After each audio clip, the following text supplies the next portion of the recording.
Waktu saya beritakan Injil dengan benar, bahwa semua orang berdosa, termasuk saudara, saudara jadi percaya saya orang berdosa. Waktu saya beritakan Injil kepada kamu, Allah itu adil, Dia pasti akan menghukum orang berdosa dalam neraka.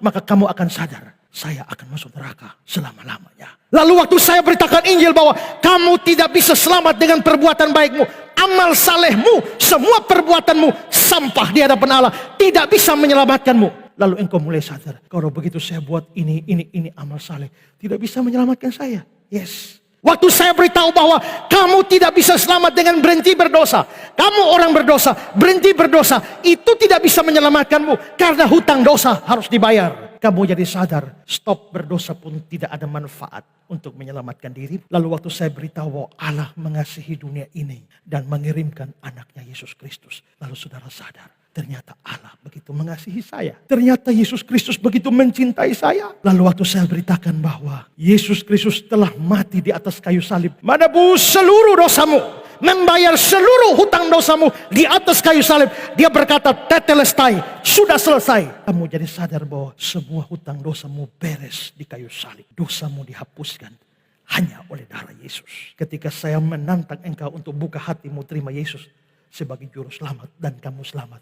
Lalu kamu buka hati dan terima Yesus juru selamat pribadimu. Di saat itulah matamu terbuka dan kamu lihat Allah kita beda dengan Allah agama lain. Tuhan kita beda dengan Tuhan agama lain.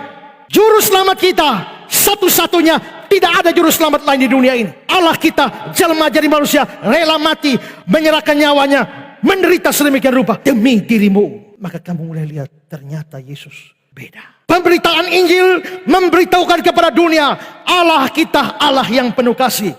Pemberitaan Injil memberitakan pada dunia, Yesus Kristus sangat mengasihi setiap orang.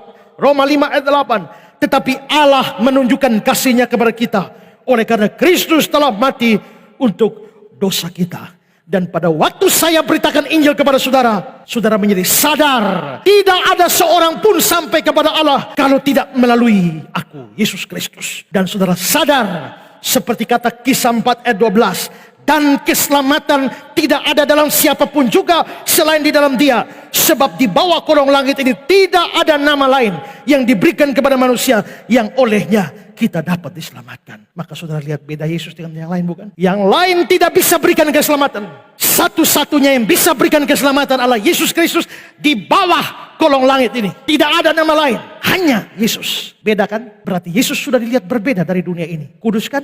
Terpisah kan? Berbeda kan? Unik kan? Yes. Kalau begitu, nama Allah dikuduskan melalui pemberitaan Injil. Maka pada waktu saya berdoa, dikuduskanlah namamu, saya mewujudkannya dengan cara apa? Dengan cara memberitakan Injil.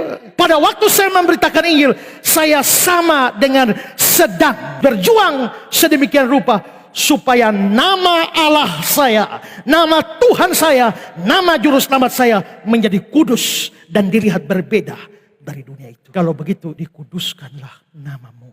Kalau nama Allah bisa dikuduskan untuk pemberitaan Injil, berarti waktu saya berdoa dikuduskan namamu, saya juga harus berdoa untuk pemberitaan Injil. Saya berdoa supaya Injil dikabarkan. Saya berdoa supaya para pendeta bisa beritakan Injil. Tidak hanya ngomong ngalor ngidul cerita sini sana yang tidak jelas. Saya berdoa supaya gereja-gereja mau setia beritakan Injil. Saya berdoa supaya orang Kristen tidak pelit dalam urusan pemberitaan Injil. Saya berdoa juga supaya diri saya tidak pelit di dalam pemberitaan Injil. Dan bahkan saya mau memberitakan Injil. Saya berdoa supaya gereja-gereja pikir pemberitaan Injil. Jangan hanya pikir pembangunan gereja. Jangan hanya pikir fasilitas gereja, tapi tidak pikir pemberitaan Injil. Saya berdoa supaya gereja tidak pelit, lalu tabung uangnya di rekening, tapi tidak bikin apa-apa. Saya berdoa supaya gereja tidak pelit, kalau untuk makan-makan keluar duit banyak, untuk penginjilan, pelitnya minta ampun. Saya berdoa, ya Tuhan, dikuduskanlah namamu. Artinya supaya baik diriku, sahabat-sahabatku, semua orang percaya, semua gereja mau beritakan ini. Dengan penginjilan,